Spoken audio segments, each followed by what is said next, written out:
중국 공산당의 권력 구조를 자세히 살펴보면 권력의 정점이라고 할 수 있는 한 명의 총서기 밑에 총서기를 포함한 7명의 정치국 상무위원이 있으며 바로 밑에는 이들을 포함한 25명의 정치국 위원들이 있는데 이 25명의 인물이 바로 중국 공산당의 핵심 인물들이라 볼 수 있죠. 그런데 최근 시진핑이 이 정치국 위원급에 해당하는 인물들을 연달아 숙청하기 시작하면서 그 이유에 대해 궁금해하는 사람들이 많은데요. 정치국 위원이자 외교부장이었던 칭강은 작년 6월 25일 이후로 공식 석상에서 모습을 드러내지 않았으며 8월 말에는 국방부장인 리상푸가 숙청된 것으로 짐작되고 있습니다. 칭강은 2015년부터 2018년까지 외교부 의전부서의 장으로 일하면서 시진핑에게 그 능력을 인정받아 외교부장이 된 인물이었죠. 하지만 2023년 6월 25일 베이징에서 스리랑카와 베트남 그리고 러시아의 외교관들을 만난 것을 마지막으로 계속해서 외교 행사의 모습을 드러내지 않았습니다.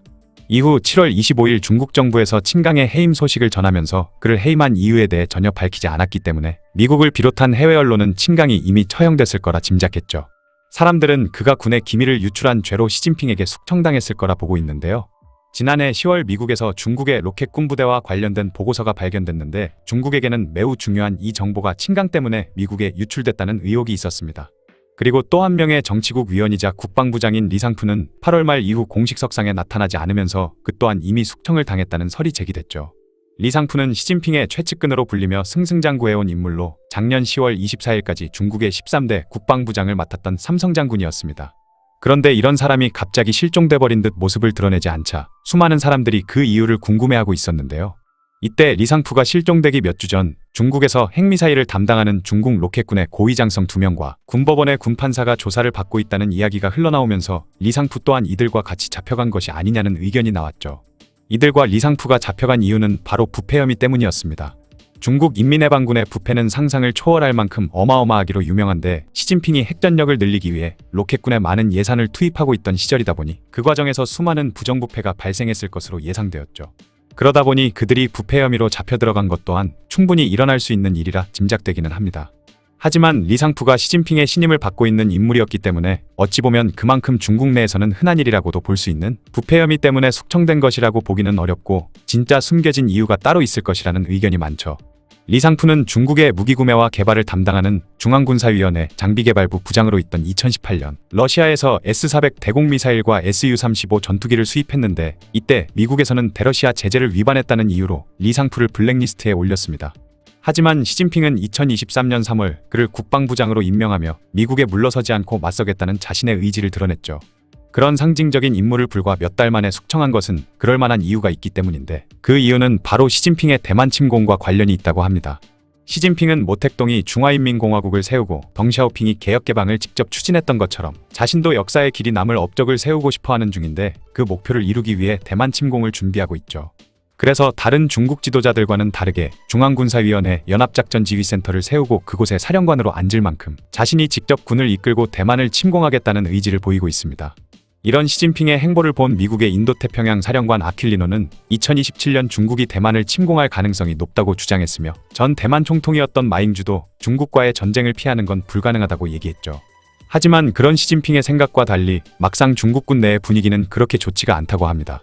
왜냐하면 최근에 일어난 러시아와 우크라이나의 전쟁을 보면서 아무리 두 나라 간의 국력 차이가 크다 해도 전쟁이라는 게 그리 쉽게 끝나지 않는다는 걸 깨닫기도 했으며 러시아의 상황이 그랬듯 중국의 군대 또한 각종 부패로 인해 겉으로 보기에만 멀쩡할 뿐 부실하기 짝이 없다는 걸 그들 스스로가 잘 알고 있었으니까요. 때문에 시진핑의 지시에도 적극적으로 움직이지 않고 이 핑계 저 핑계를 대면서 은근히 시간을 끌고 있다고 합니다. 중국이 엄청난 돈을 쏟아부으며 해군의 전력을 늘리고 있기는 하지만 이것도 겉으로 보이는 숫자만 늘어났을 뿐 제대로 된 장비도 훈련도 부족한 상태라고 하죠. 2023년 8월 21일 중국의 핵잠수함이 미국과 영국 등의 잠수함을 잡기 위해 중국인들이 설치한 해저방어 시설에 걸리는 사고가 있었는데 이때 잠수함의 산소 시스템에 치명적인 고장이 발생하면서 안에 있던 55명의 선원이 모두 사망하는 사고가 있었습니다. 현재 중국군의 부실한 장비 상황을 잘 보여주는 사례였죠. 이런 상황이다 보니 중국군에 속해 있는 인물들은 무리한 대만 침공을 계획하는 일에 불만을 품었고 시진핑은 리상푸가 그런 불만을 잠재워주길 기대했습니다. 하지만 리상푸는 시진핑의 기대와는 달리 시진핑의 명을 따르도록 강하게 군대를 휘어잡는 게 아니라 오히려 대만 침공을 반대하는 군 분위기에 동조하는 모습을 보였다고 하죠. 어찌됐든 리상푸도 군인 출신이다 보니 당연히 중국의 군대가 지금 어떤 상황인지 잘 알고 있었기 때문에 현실적으로 무리라는 판단을 내린 것인데요. 그런 리상푸를 보고 분노한 시진핑이 그를 숙청해버리면서 다른 사람들에게도 경고의 메시지를 보낸 것이죠. 그가 이토록 대만 침공에 매달리는 것은 바로 2027년 네 번째 연임을 하기 위한 명분을 만들기 위해서입니다. 시진핑은 2023년 3월 10일 또다시 국가주석으로 선출이 되면서 중국 역사상 처음으로 3번 연임을 하는데 성공했죠. 원래 중국의 헌법에는 주석과 부주석의 연임을 2번으로 제한하는 조항이 있었지만 시진핑은 이 조항을 폐지해버리면서 자신이 계속해서 독재나 다름없는 형태로 중국을 통치할 수 있게 만들었습니다. 하지만 아무런 명분 없이 계속해서 주석 자리에 오른다면 시간이 지날수록 불만을 갖는 사람이 나올 수도 있기 때문에 대만을 침공해 진정한 통일을 이루겠다는 명분을 내세우는 것이죠. 실제로 중국인들 중에는 시진핑이 계속 집권을 하는 이유가 통일의 대업을 달성하기 위해서라 믿고 있는 사람도 많다고 합니다. 사실 정말로 대만을 점령할 가능성이 얼마 되지 않는다는 것은 시진핑도 잘 알고 있겠죠. 하지만 시진핑은 계속해서 중국을 통제할 수 있는 명분을 쥐기 위해 대만을 이용하고 있는 것으로 보이네요. 오늘은 14억 인구를 가진 세계 2위 경제대국 중국의 현 지도자 시진핑에 대해 이야기해보려고 합니다. 이 영상은 단순한 인물 비판이 아닌 중국이라는 거대한 국가의 시스템과 그 시스템을 뒤흔들고 있는 시진핑의 철학과 선택들에 대한 이야기입니다. 함께 시진핑의 행보를 따라가며 오늘날 중국이 직면한 위기의 본질을 파헤쳐 보겠습니다. 시진핑은 단순한 정치인이 아닌 태생적 엘리트였습니다.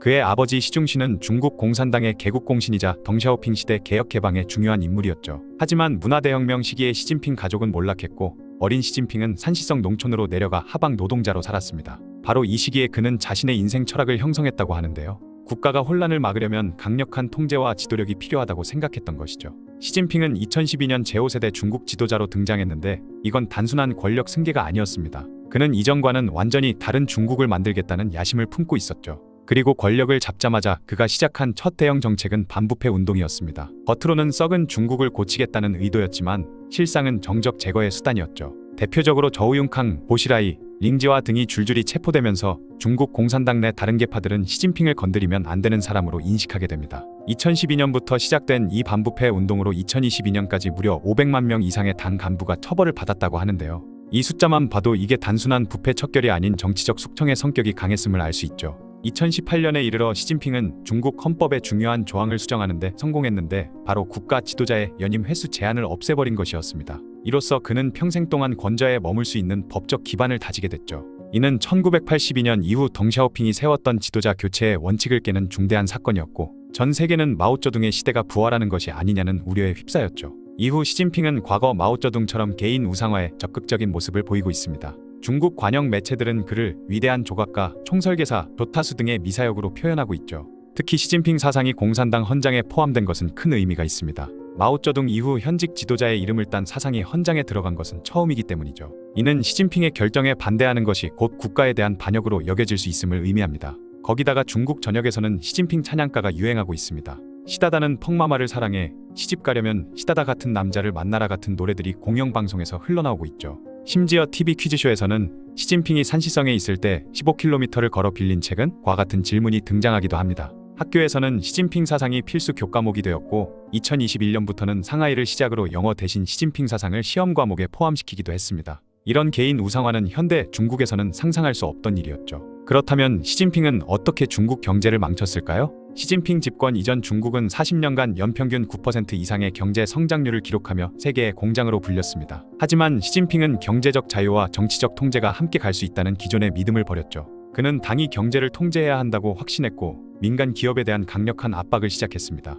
민간 기업 통제의 대표적 사례로 알리바바 창업자 마윈과 엔트그룹의 이야기를 빼놓을 수 없는데요. 글로벌 금융시장에서 약 300조 원 규모로 평가되던 엔트그룹의 주식시장 대비가 예정되어 있었으나 창업자 마윈이 중국 금융 규제를 향해 한마디 비판을 던진 직후 이 대형 상장 계획이 물거품이 되어버렸죠. 이는 기업과 자본에 대한 당의 통제력을 극명하게 보여준 순간이었습니다. 그 후 마윈은 얼마간 공개석상에서 사라졌고 알리바바는 사실상 국영기업화가 되어버렸죠. 시진핑이 내세운 공동부유 정책 역시 문제였습니다. 부자들에 대한 세금과 규제를 강화하고 부는 죄라는 인식을 퍼뜨리며 부의 재분배를 명분으로 통제를 가속화했죠. 부동산 시장에 대한 무리한 규제도 심각한 문제를 일으켰습니다. 집은 살기 위한 것이지 투기를 위한 것이 아니다라는 구호 아래 시진핑은 3가지 레드라인 정책을 도입했고 이로 인해 헝다그룹을 비롯한 중국의 주요 부동산 개발업체들이 순식간에 망해버렸습니다. 중국 GDP의 30%를 차지하던 부동산 섹터가 무너지면서 경제 전체가 위험에 빠진 거죠. 코로나19 대응도 경제에 큰 타격을 입혔습니다. 세계가 위드 코로나로 전환한 이후에도 시진핑은 2023년 초까지 제로 코로나 정책을 고수했죠. 이때 상하이와 같은 경제 중심지가 몇 달간 완전히 봉쇄되면서 공급망이 붕괴되고 소비자 신뢰도가 급락했습니다. 이러한 정책들의 결과는 참담했습니다. 2022년 중국의 공식 경제 성장률은 3%로 떨어졌고 실제 성장률은 이보다 훨씬 낮았을 것으로 추정됩니다. 청년 실업률은 2023년 기준 21%를 돌파했고 베이징, 상하이 등의 젊은이들은 내 집 마련은 꿈도 못 꾸고 일자리도 없다며 탕핑족 세대가 되어가고 있죠. 또한 시진핑은 중화민족의 위대한 부흥을 내세우며 공세적인 외교 정책을 펼쳤지만 이는 또 중국의 외교적 고립으로 이어지는데요. 그 대표적인 예가 1대1로였죠. 이 거대 프로젝트는 아시아와 유럽, 아프리카를 연결하는 인프라 건설 계획으로 중국의 글로벌 영향력을 확대하는 것이 목적이었습니다. 하지만 실제로는 많은 문제점을 드러냈죠. 스리랑카의 한반토 항구와 같은 프로젝트들이 경제성 부족으로 실패했고 참여국들은 부채 함정에 빠지게 되었습니다. 결국 1대1로는 중국의 소프트 파워를 강화하기보다 약탈적 경제 정책이라는 비판을 받았죠. 남중국해에서의 행동도 주변국들의 반발을 사게 되는데 해양 정책에서도 시진핑의 공격적인 면모가 드러난 것입니다. 그의 지도부는 이른바 구단선이라 불리는 불명확한 해양 경계를 들고 나와 남중국해 대부분 지역이 자국 영토라고 주장하기 시작했고 인공섬을 건설해 군사기지화했죠. 이에 필리핀, 베트남, 말레이시아 등 주변국들은 중국에 대한 경계심을 높이고 미국 중심의 대중국 연합에 참여하게 되었습니다. 홍콩과 대만에 대한 정책도 중국의 외교적 고립을 심화시켰는데요. 2019년 홍콩 국가보안법 제정은 일국양제의 사실상 종말을 의미했고 대만에 대한 군사적 압박은 대만의 반중 정서를 강화시켰죠. 시진핑의 외교 정책은 과거 덩샤오핑의 도광양 회원칙과는 정반대였습니다. 그 결과 일본, 호주, 인도 등 주요 국가들이 중국에 대한 경계를 강화했고 쿼드나 오커스 같은 대중국 안보 협력체가 등장했죠. 심지어 동북공정을 통해 한국의 역사와 문화마저 중국 것이라고 주장하면서 한국에서도 반중 정서가 급증했습니다. 거기다가 2017년 도널드 트럼프 미국 대통령과 만나 한국은 역사적으로 중국의 일부였다고 말했다는 보도가 나오면서 한국인들의 분노를 샀죠. 시진핑은 중국 국민들의 일상생활까지 더욱 강하게 통제하고 감시하기 시작했는데요. 시진핑 치하에서 중국은 세계에서 가장 발달된 감시 시스템을 구축했습니다. 얼굴 인식 기술, 인공지능, 빅데이터를 활용한 사회 신용 시스템은 중국 시민들의 일거수일투족을 감시하고 있죠. 신장 위구르 자치구에서는 이런 기술들이 소수민족 탄압에 활용되고 있으며 재교육 수용소에 100만 명 이상의 위구르인들이 수감된 것으로 알려져 있습니다. 이뿐만 아니라 티베트, 내몽골, 심지어 조선족의 언어와 문화도 탄압받고 있죠. 인터넷과 언론에 대한 통제도 극도로 강화되었습니다. 만리방화벽은 페이스북, 구글, 트위터 같은 해외 서비스를 차단하고 국내 소셜미디어는 엄격한 검열을 받고 있죠. 시진핑을 곰돌이 푸에 비유했다는 이유로 인터넷 사용자들이 처벌받는 일도 발생했습니다. 게임과 엔터테인먼트 산업에 대한 규제도 강화되었습니다. 2021년 시진핑은 게임은 삐약이라고 선언하며 18세 미만 청소년들의 게임 시간을 주말과 공휴일 하루 1시간으로 제한했죠. K-팝처럼 보이는 아이돌 그룹들도 여성스러운 남자는 중국의 미적 기준에 맞지 않는다며 규제를 받고 있는 상황입니다. 그런데 시진핑의 정책들이 만들어낸 가장 심각한 문제 중 하나는 인구위기이죠. 2022년 중국의 인구는 61년 만에 처음으로 감소했고 출산율은 1.3명 이하로 떨어졌습니다. 시진핑 정부는 2016년에 한자녀 정책을 폐지하고 두자녀 정책을, 2021년에는 세자녀 정책을 도입했지만 이미 너무 늦어버린 것인데요. 주택 가격 상승, 교육비 부담, 여성의 사회 진출 증가 등으로 젊은 세대는 결혼과 출산을 기피하고 있죠. 인구 감소와 고령화는 중국 경제에 치명적입니다. 노동력 감소로 인한 생산성 하락, 연금과 의료 비용 증가, 내수시장 축소 등 다양한 문제가 연쇄적으로 발생하고 있죠. 더욱 우려되는 것은 코로나19 이후 중국의 대외 이미지 추락입니다. 2019년 12월 우한에서 시작된 코로나19는 전 세계적 팬데믹으로 확산되었는데 중국 정부는 초기에 이를 은폐하려 했고 정보를 투명하게 공개하지 않았습니다. 심지어 세계가 중국을 비판하자 바이러스는 미국이나 이탈리아에서 시작됐다는 허위 정보를 퍼뜨리기도 했죠. 이러한 위기들 속에서 시진핑의 미래는 세 가지 시나리오로 전개될 수 있습니다. 첫째, 시진핑이 정책을 전환하여 개혁을 추진하는 경우. 둘째, 현 정책이 지속되면서 중국이 점진적으로 쇠퇴하는 경우. 셋째, 경제 위기가 정치적 위기로 이어져 체제 자체가 불안정해지는 경우. 어느 시나리오가 현실화되든 분명한 것은 시진핑의 중국이 이전과 같은 고속 성장과 발전을 기대하기는 어렵다는 점입니다. 중화민족의 위대한 부흥을 이루겠다던 시진핑의 약속이 역설적으로 중국의 새로운 쇠퇴의 시작점이 될 수도 있죠. 시진핑의 사례는 한 개인에게 과도한 권력이 집중될 때 발생할 수 있는 위험을 보여줍니다. 중국 역사를 보면 진시황, 양광 그리고 마오쩌둥과 같은 강력한 통치자들은 초기에는 업적을 이루었지만 결국 그들의 독단적 리더십이 국가를 쇠퇴시켰죠. 시진핑이 추구하는 중국 특색의 사회주의는 사실상 전통적인 중앙집권적 황제 체제의 현대판이라고 볼 수 있습니다. 그는 마오쩌둥처럼 개인 우상화를 추구하고 모든 권력을 자신에게 집중시켰죠. 중국의 경제적 성공 뒤에는 사실 덩샤오핑이 구축한 특별한 통치 구조가 있었습니다. 한 사람에게 권력이 집중되지 않도록 여러 지도자가 함께 결정을 내리는 체제, 권력의 분산화, 그리고 최고 지도자가 일정 기간 이상 자리를 지킬 수 없게 한 규정들이 중국 번영의 토대가 됐죠. 하지만 시진핑은 이런 장치들을 모두 제거하고 중국을 다시 한 사람의 지도자에게 의존하는 체제로 되돌렸죠. 결국 시진핑의 리더십은 중국을 강하게 만들기보다는 약화시키고 있습니다. 그가 꿈꾸던 중국의 위대한 부흥은 오히려 중국의 새로운 몰락으로 이어질 가능성이 높아 보이죠. 역사는 항상 비슷한 패턴을 반복합니다. 권력의 집중, 독단적 리더십, 개혁의 부재는 언제나 국가의 쇠퇴로 이어졌죠. 시진핑의 중국도 그 역사적 교훈을 피해가기는 어려울 것으로 보이네요. 2019년 국제통화기금인 IMF와 미국 중앙정보국인 CIA가 조사한 바에 따르면 중국의 국가주석인 시진핑이 받는 연봉은 약 2,700만 원 정도라고 합니다. 그런데 시진핑의 딸인 시밍쩌는 매년 8천만 원에서 9천만 원 정도를 학비로 내야 하는 하버드 대학을 졸업했죠. 뿐만 아니라 시밍쩌는 하버드 대학을 졸업한 후 그곳의 대학원생이 되었는데 대학원 과정을 공부하는데도 많은 돈이 든다고 합니다.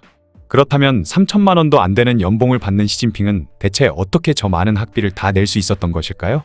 그 비결은 바로 자신의 친인척들을 모두 동원해 엄청난 규모의 비자금을 만드는 것이었다고 합니다. 2012년 미국 언론인 블룸버그는 자체적으로 얻어낸 공문서를 분석해 당시 부주석이었던 시진핑 일가가 가진 재산이 총 4,900억 원 정도 될 것으로 짐작된다는 보도를 했죠. 이 보도를 보고 크게 당황한 중국 정부는 곧바로 중국 내에서는 블룸버그 홈페이지에 접속할 수 없도록 차단을 해버렸습니다. 블룸버그에 따르면 시진핑이 공산당의 고위 간부가 되면서부터 그의 일가는 각종 전자제품과 스마트폰을 만드는데 필수적인 재료가 되는 희토류를 비롯해 부동산과 휴대전화 등 각종 주요 산업에 종사하는 기업에 대한 지분을 늘려나갈 수 있었다고 하죠. 덕분에 평가액이 총 3억 7,600만 달러에 달하는 주식을 보유하게 되었습니다. 확인된 주식만 그 정도이고 그 외에도 3,100만 달러의 가치를 가진 대형 빌라를 비롯해 수많은 부동산을 가진 것으로 확인되었죠. 시진핑이 공산당 중앙위원회에 신고한 재산은 집 3채와 은행예금 4억 2천만 원이 전부라고 하는데요. 그나마 이렇게 신고한 재산조차도 중국 내부에서는 더 이상 검색이 되지 않는 상태라고 합니다. 현재 중국에서 1억 위안 이상의 자산을 가진 부자들 중 90% 이상이 공산당 고위당원들의 자녀들일 정도로 중국은 공산당과 관련된 인물들에게 돈과 권력이 모두 집중된 상황이죠. 그러다 보니 실제 시진핑의 재산이 고작 저 정도밖에 되지 않는다고 생각하는 사람은 아무도 없을 텐데요. 때문에 세상 사람들의 시선은 자연스럽게 그의 주변 사람들에게로 향할 수밖에 없었죠. 그중 가장 많은 관심을 받았던 사람이 바로 시진핑의 큰 누나인 치차오차오였습니다. 앞에서 말한 블룸버그 통신에서 밝혔던 4,900억 원 정도로 짐작되는 시진핑 일가의 재산 중 제일 큰 지분을 차지하는 사람이 바로 치차오차오와 그녀의 남편인 덩자구이였으니까요. 2002년부터 남편과 부동산 사업을 하고 있던 치차오차오는 2007년 시진핑이 상무위원에 오른 후부터 재산이 급격하게 늘어난 것으로 알려져 있습니다. 시진핑의 작은 누나인 치아난의 경우도 시진핑이 상무위원이 된 후 그녀의 남편인 우롱이 회장직을 맡고 있는 통신설비업체 신우통신설비유한공사가 연달아 대형 계약들을 따내기 시작했죠. 그전까지는 이름도 잘 알려지지 않았던 회사가 모토로라 등 쟁쟁한 대기업들을 제치고 총 30억 위안 규모의 계약을 따낸 것인데요. 때문에 2014년 시진핑이 국가주석에 오른 후 부패와의 전쟁을 선언했을 때 그의 가족들이 벌어들인 재산은 그에게 정치적으로 큰 약점이 될 수밖에 없었죠. 사람들의 시선을 의식한 탓인지 시진핑은 가족들에게 재산을 처분하도록 압박하기 시작했습니다. 중국의 부동산 재벌로 유명한 완다그룹의 왕젠닌 회장은 미국의 하버드대에서 강연을 하던 도중에 시진핑의 매형인 덩자구이의 부동산 회사가 보유하고 있던 완다의 주식을 홍콩 증시에 상장이 되기도 전에 팔아버리면서 큰 손해를 봤다며 가만히 놔두면 훨씬 더 큰 이익을 볼 수 있었던 주식을 굳이 팔아버리면서 손해를 본 것은 누군가에게서 압박을 받았기 때문이 아니겠냐는 말을 했죠. 하지만 이렇게 일부 재산을 처분한 것은 보여주기에 불과할 뿐 실제로 시진핑 일가가 벌어들인 재산은 훨씬 더 많을 것으로 짐작됩니다. 왜냐하면 2014년 1월 국제언론협회인 ICIJ가 폭로한 바에 따르면 2000년부터 중국인들이 페이퍼 컴퍼니를 설립해 해외로 빼돌린 자산의 규모가 약 4,270조 원에 달하는데 시진핑의 매형인 덩자구이 또한 이 페이퍼 컴퍼니를 통해 엄청난 돈을 해외로 빼돌린 것으로 예상되기 때문인데요. ICIJ는 자신들의 홈페이지에 올린 글에서 조세회 피처에 페이퍼 컴퍼니를 설립해주는 대행사들의 내부 고객 정보를 입수했다고 밝힌 후 6개월 동안 영국령 버진아일랜드 등 조세회 피처의 유령 회사를 설립한 중국인 3만 7천여 명의 자료를 분석한 결과 시진핑의 매형과 원자바오 전 총리의 아들과 사위 그리고 후진타오 전 주석의 조카 덩샤오핑의 사위 등 중국 전현직 최고위층의 친인척들이 조세회 피처에 무더기로 페이퍼 컴퍼니를 만든 것으로 확인됐다고 밝혔습니다. 페이퍼 컴퍼니란 법인세 등의 세금을 피하기 위해 세우는 서류상의 유령회사를 말하죠.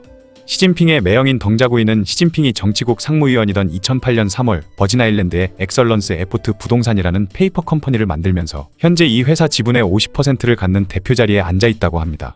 원자바오 전 총리의 아들 원인순과 사위인 류춘항도 원자바오가 총리로 있던 시절인 2004년과 2006년 버진아일랜드에 각각 트렌드골드 컨설턴트와 풀마크 컨설턴트란 페이퍼 컴퍼니를 세워 대주주를 맡았으며 후진타오 전 주석의 조카 후이스와 덩샤오핑의 사위 우젠창 등도 같은 곳에 페이퍼 컴퍼니를 세운 것으로 밝혀졌죠. 이들은 2000년도부터 페이퍼 컴퍼니를 통해 약 1조에서 4조 달러 정도 되는 자산을 세금을 내지 않은 채 중국에서 빼돌렸을 것으로 짐작됩니다. 이런 현실이다 보니 시진핑이 중국을 위한다는 명분으로 중국 내 부자들과 기업들에게 각종 규제를 하고 있는데 시진핑의 친인척만 그의 칼을 비켜간다는 비판이 계속 생기고 있죠. 시진핑의 누나인 치차오차오는 부동산업과 건설업을 시작한 후 베이징에 호화 아파트를 건설하면서 엄청난 부를 쌓았는데 그녀가 건설한 아파트가 있는 지역은 교통이 편리한 것은 물론이고 중국의 주요 부처와 당 위원회까지 인접해 있는 핵심 지역이기 때문에 일반 부동산업자들은 접근조차 하기 힘든 곳이라고 합니다. 그 외에 시진핑 둘째 누나의 남편과 시진핑의 남동생인 시위안핑 등도 모두 시진핑을 등에 업고 승승장구하며 막대한 재산을 벌어들이고 있죠. 사실 중국에서 최고 권력자가 마음만 먹으면 자신의 이름으로 중국 최고의 기업들을 운영하는 것은 별로 어렵지 않은 일이라고 합니다. 그럼에도 굳이 그렇게 직접 나서지 않는 데는 여러 가지 이유가 있겠지만 체면을 중시하는 중국인들의 문화도 큰 영향을 끼친다고 하죠. 중국인들은 자신의 목숨보다 체면을 더 중요하게 여기는 경우가 많은데 고위직일수록 체면을 더 중요하게 여기는 성향이 크다고 합니다. 그러다 보니 대놓고 돈만 밝힌다는 사람들의 비난을 피하기 위해 마치 영화 아바타처럼 자신들이 직접 나서지는 않고 주변 사람들을 내세워 각종 주요 기업들을 경영하거나 페이퍼 컴퍼니를 통해 해외로 자금을 빼돌리는 등의 편법을 쓰는 것이라고 하네요.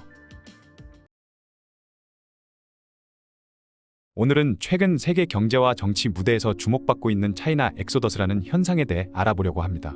엑소더스란 대규모 탈출 또는 이주를 의미하는 단어인데요. 말 그대로 중국인들과 중국 기업 그리고 외국 기업들이 중국을 떠나는 현상을 말하죠. 한때 세계의 공장이라 불리며 수많은 글로벌 기업들의 생산기지이자 활기찬 경제 중심지였던 인구 14억의 세계 2위 경제대국 중국에서 왜 이런 탈출 현상이 벌어지고 있는 걸까요? 차이나 엑소더스의 시작은 2018년으로 거슬러 올라갑니다. 미중 무역 분쟁이 본격화되면서 중국 내 기업들의 생산기지 이전이 급증하기 시작했죠. 미중 무역 분쟁에 따른 정치적 리스크 때문에 중국에 진출했던 기업들의 생산기지 이전이 무려 34%나 증가했다고 합니다. 미국이 중국산 제품에 높은 관세를 부과하고 중국도 보복 관세로 맞서면서 중국에서 생산하면 추가 비용과 불확실성이 커지는 상황이 만들어진 겁니다. 특히 미국 시장을 주로 상대하는 기업이라면 중국에서 만들어 미국으로 수출하는 방식은 큰 리스크가 되었죠. 이에 따라 동남아나 멕시코 같은 다른 지역으로 생산 기지를 옮기는 기업들이 늘어났습니다. 게다가 대만 해협 분쟁과 같은 지정학적 문제까지 더해지면서 불확실성이 커졌고 글로벌 기업들이 공급망을 중국에만 전적으로 의존하기에는 너무 위험하다고 판단하게 되었죠. 거기다가 미중 무역 갈등 외에도 중국 정부의 기업 규제 강화 정책이 차이나 엑소더스를 가속화했습니다. 특히 2020년 말 엔트그룹의 상장 중단 사태는 전 세계 기업들에게 큰 충격을 주었죠. 중국 최대 전자 상거래 기업인 알리바바의 금융 계열사이자 모바일 결제 서비스 알리페이를 운영하던 엔트그룹은 당시 세계 최대 규모의 IPO를 앞두고 있었습니다. 그런데 알리바바의 창업자 마윈이 중국 금융 시스템에 대해 비판적인 발언을 한 후 중국 정부는 갑작스럽게 엔트그룹의 상장을 중단시켰죠. 이를 시작으로 시진핑 정부는 인터넷 플랫폼, 사교육, 게임 산업 등 기업들에 대한 전방위적 단속을 진행했고 이로 인해 불과 2년 사이 중국 빅테크 기업들의 시가총액은 1조 2천억 달러가 증발했습니다. 이런 상황에서 외국 기업들은 중국에서 사업하다 보면 언제 무슨 이유로 탄압당할지 모른다라는 인식을 갖게 되었고 중국 의존도를 낮추기 위한 전략을 세우기 시작했죠. 또한 2022년 3월 중국의 경제 중심지 상하이가 팬데믹으로 인해 완전 봉쇄된 사건도 차이나 엑소더스에 큰 영향을 미쳤습니다. 중국 정부가 제로 코로나 정책을 시행하면서 상하이 도시 전체가 2개월 동안 폐쇄되었고 이로 인해 글로벌 공급망에 심각한 혼란이 발생했죠. 특히 애플은 상하이 봉쇄로 인해 주요 공급업체이자 아이폰 조립을 담당하는 페가트론 공장이 폐쇄되면서 큰 타격을 입었습니다. 아이폰 13과 아이폰 SE 3의 생산이 지연되고 아이폰 14의 개발 일정에 차질이 생기면서 애플 공급망 전체가 혼란에 빠졌죠. 이 사건은 많은 기업들에게 단일 국가, 특히 정치적 리스크가 큰 국가의 생산 라인을 집중시키는 것의 위험성을 일깨워 주었습니다. 또한 중국의 경제적 매력이 감소하고 있는 것도 문제인데요. 중국의 급속한 경제 성장은 2011년부터 주춤하기 시작했습니다. 차츰차츰 하락한 경제 성장률은 2016년부터 6%대로 떨어졌고 코로나19 팬데믹이 발생한 2020년 이후에는 코로나와 부채 문제 그리고 부동산 위기로 인해 3에서 5%대를 유지하고 있죠. 고성장 시대가 끝나면서 중국의 내수 시장이 생각보다 위축된 상황입니다. 게다가 중국의 최대 장점이었던 저렴하고 풍부한 노동력도 이제는 옛말이 되었습니다. 여전히 많은 노동력이 있지만 인건비가 상승해 인도나 베트남, 인도네시아, 멕시코보다 훨씬 비싼 수준이 되었죠. 이러한 요소들이 복합적으로 작용하면서 많은 기업들이 중국을 떠나 다른 지역으로 이전하고 있는 겁니다. 그런데 더 큰 문제는 기업뿐만 아니라 중국 국민들의 해외 이주도 증가하고 있다는 것입니다. 2024년에 발표된 미국 세관 국경보호국 보고서에 따르면 미국과 멕시코 국경에서 불법 이민으로 체포된 중국인은 1년 동안에만 37,439명이었습니다. 이는 2021년 대비 무려 53배에 달하는 수치인데요. 현재 중국인들은 태국이나 튀르키예를 거쳐 무비자 입국이 가능한 에콰도르로 간 뒤 현지 브로커에게 수천 달러를 주고 멕시코를 통과해 미국으로 넘어가고 있습니다. 또한 2023년부의 이동 보고서에 따르면 부자들이 다른 나라로 이민을 가는 국가 순위에서 중국이 1위를 차지했다고 합니다. 중국의 부유층이 해외로 떠나는 이유는 크게 몇 가지로 나눌 수 있는데요. 첫째로는 자산 보호를 위해서입니다. 2021년 시진핑 주석이 발표한 공동부유 정책은 빈부 격차를 줄이고 부의 재분배를 강화하는 정책인데요. 이는 부유층에게는 자산 축소나 세금 인상으로 이어질 수 있는 위험 요소로 인식되었죠. 둘째로는 자녀의 교육 문제가 있습니다. 중국 내 치열한 입시 환경인 가오카오의 압박과 함께 사교육 시장에 대한 규제가 강화되면서 부유층은 자녀 교육을 위해 해외 이주를 선택하고 있죠. 셋째, 정치적 자유와 생활의 질을 찾아서입니다. 중국 내 감시와 통제가 강화되면서 개인의 자유가 제한되고 있다고 느끼는 사람들이 늘어나고 있습니다. 이런 이유로 중국의 부유층은 싱가포르, 캐나다, 미국, 호주 등으로 이주하는 추세를 보이고 있죠. 그런데 더 심각한 문제는 중국의 부유층만 떠나는 것이 아니라 중국의 인재들마저 중국을 탈출하고 있다는 것인데요. 중국은 매년 수백만 명의 대학 졸업생을 배출하지만 이들을 위한 양질의 일자리가 턱없이 부족한 상황입니다. 공식 통계에 따르면 중국의 청년 실업률은 20%에 육박하고 있으며 비공식적인 추정치는 이보다 훨씬 높다고 합니다. 그래서 많은 중국 청년들이 더 나은 일자리와 삶의 기회를 찾아 해외로 떠나고 있는 것이죠. 중국 유학생들도 학업을 마친 후 본국으로 돌아가지 않고 미국이나 싱가포르 등에 남는 경우가 늘어나고 있습니다. 이러한 인재 유출은 중국의 미래 성장 동력에 심각한 타격을 줄 수 있는 문제인 것이죠. 그렇다면 차이나 엑소더스의 중국 정부는 어떻게 대응하고 있을까요? 중국 정부는 이러한 차이나 엑소더스 현상에 위기감을 느끼고 다양한 대응책을 마련하고 있습니다. 2023년 말부터 리창 총리는 잇따라 외국 기업을 더 늘려야 한다며 친기업 메시지를 발신했고 여러 지원책을 내놓았죠. 또 중국 정부는 한때 금지했던 외국 문화 콘텐츠 수입을 재개하는 등 우호적인 제스처도 보이고 있습니다. 이 밖에도 해외로 유출되는 자본을 단속하기 위해 외환 불법 반출 단속을 강화하고 국유기업 고위 관계자의 해외 이민을 제한하는 등 자본 유출을 막기 위한 정책을 시행하고 있죠. 하지만 미국의 대중국 견제가 지속되는 한 외국 기업의 발길을 돌리기는 쉽지 않은 것이 현실입니다. 정책에 대한 신뢰 회복과 지정학적 리스크 해소 없이는 근본적인 해결이 어려울 것으로 보이죠. 차이나 엑소더스는 중국 내부의 변화를 넘어 글로벌 경제에도 광범위한 영향을 미치고 있습니다. 베트남, 인도, 멕시코 등이 새로운 제조업 중심지로 부상하면서 글로벌 공급망이 재편되고 있죠. 하지만 이러한 변화는 단기적으로 글로벌 공급망의 혼란과 비용 상승을 초래할 수 있습니다. 수십 년간 구축된 중국 중심의 공급망을 다른 지역으로 이전하는 것은 쉬운 일이 아니며 새로운 지역에서는 인프라, 숙련된 노동력, 공급망 생태계 등을 처음부터 다시 구축해야 하는 경우가 많기 때문이죠. 또한 중국인들의 해외 이주는 목적지 국가의 부동산 시장, 교육 시스템, 사회 구조에도 변화를 가져오고 있습니다. 싱가포르, 호주, 캐나다의 주요 도시에서는 중국인 이민자들이 부동산 가격 상승에 영향을 미치고 있다는 분석도 있죠. 한국 기업들도 중국 사업을 축소하거나 철수하는 추세를 보이고 있습니다. 롯데는 롯데마트와 롯데백화점을 중국 시장에서 철수시켰고 현대차는 한때 중국 생산 공장이 5곳이나 됐지만 3곳을 철수시켜버린 상황이죠. 2024년 9월에는 LG디스플레이가 중국 광저우에 있던 LCD 공장을 매각하는 일도 있었습니다.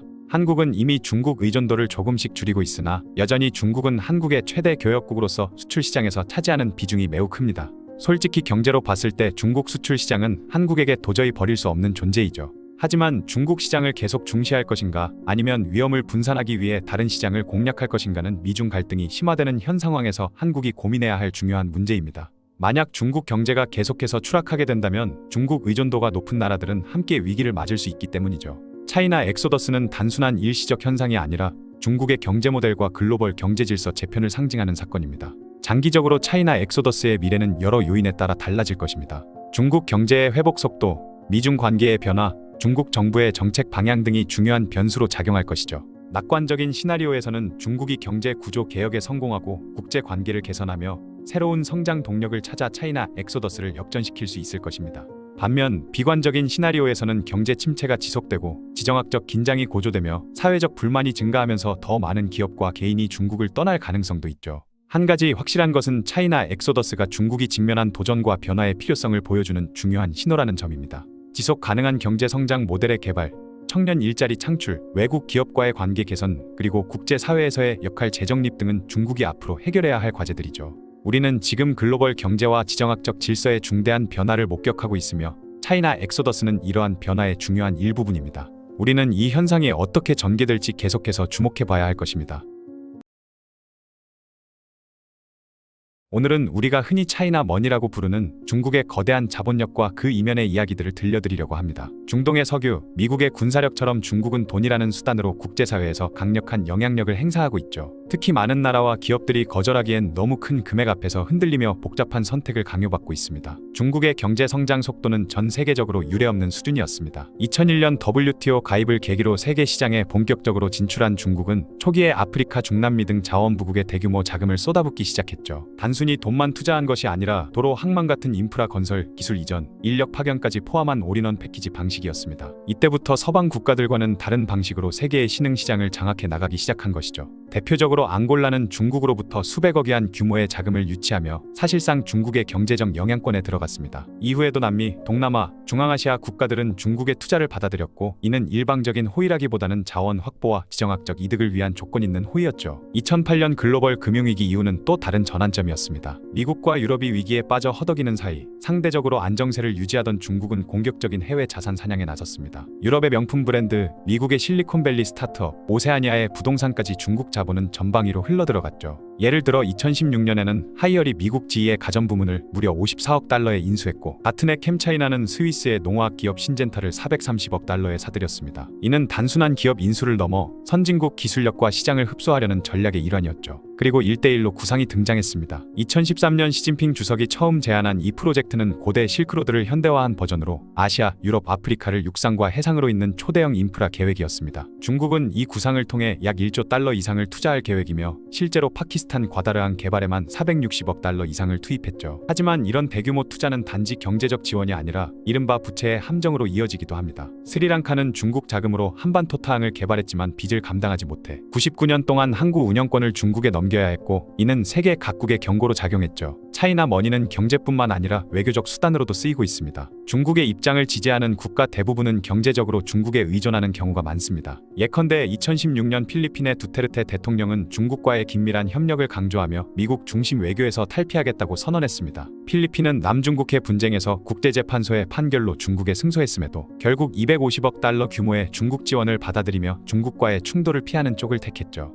유럽도 예외는 아닌데요. 그리스는 중국의 국영 해운사 코스코로부터 피레우스항 지분 67%를 넘겼고, 2017년 EU가 중국을 비판하려는 공동성명을 채택하려 했을 때 중국 자본의 영향을 받은 그리스가 반대표를 던져 성명을 무산시켰습니다. 경제적 이익이 외교적 입장을 바꾸게 만든 대표적인 사례였죠. 이러한 흐름은 미국과 유럽을 자극했습니다. 트럼프 행정부는 미중 무역 전쟁을 벌이며 중국의 영향력 확대에 제동을 걸었고, 바이든 행정부는 인도, 태평양 경제 프레임워크를 통해 대항 블록을 구축하려는 전략을 펼치고 있습니다. 이유도 2019년 중국을 체제적 경쟁자로 규정하고 첨단 기술 기업과 인프라 분야에 중국 투자를 제한하는 조치를 강화했죠. 하지만 중국도 이에 맞서 전략을 바꾸고 있습니다. 국영 기업보다는 민간 기업을 앞세우고 지분 구조를 분산하며 현지 기업과의 협력을 강화하는 방식으로 서방의 견제를 우회하고 있죠. 투자 영역 역시 에너지 인프라 중심에서 AI, 의료, 친환경 산업 등 미래 산업으로 확대되고 있습니다. 그런데 문제는 차이나머니의 달콤함 이면에 숨겨진 위험성입니다. 표현의 자유를 통제하는 중국의 시스템은 그 영향력을 외국 기업에도 강요하죠. 예컨대 텐센트가 라이엇 게임즈를 인수한 이후 게임 내 표현의 자유에 대한 논란이 끊이지 않았고, 하스스톤의 홍콩 시위 지지 발언을 했던 프로게이머가 징계를 받는 사건도 있었습니다. 물론 한국에서도 문제가 발생했는데요. 블레이드 앤 소울은 중국 진출을 위해 스토리를 수정했지만 그 검열된 콘텐츠가 한국에서도 동일하게 서비스되며 논란이 되었죠. 이는 콘텐츠 주권을 넘기는 사례로도 해석됩니다. 더 심각한 문제는 바로 기술 유출인데요. 쌍용자동차는 2004년 상하이차에 인수된 뒤 쌍용의 SUV 설계 핵심 기술을 자국으로 이전한 후 곧바로 법정 관리를 신청하고 한국 시장에서 발을 뺀 것으로 알려졌죠. 금호타이어도 비슷한 길을 걸었으며 중국 자본은 한국 제조업의 경쟁력을 갉아먹었다는 비판이 일고 있죠. 문화산업도 중국의 영향력을 피하지 못하고 있습니다. 할리우드 영화 속 중국 캐릭터는 점점 늘고 있지만 이들이 과도하게 미화되거나 영화 흐름과 어울리지 않아 관객의 몰입을 방해하곤 하죠. 부동산 역시 차이나 머니의 주요 무대입니다. 밴쿠버, 서울, 제주 등지에서는 중국 자본이 주택을 사들이고 방치하면서 빈집 문제가 심각해졌고, 밴쿠버시는 결국 빈집세를 도입했습니다.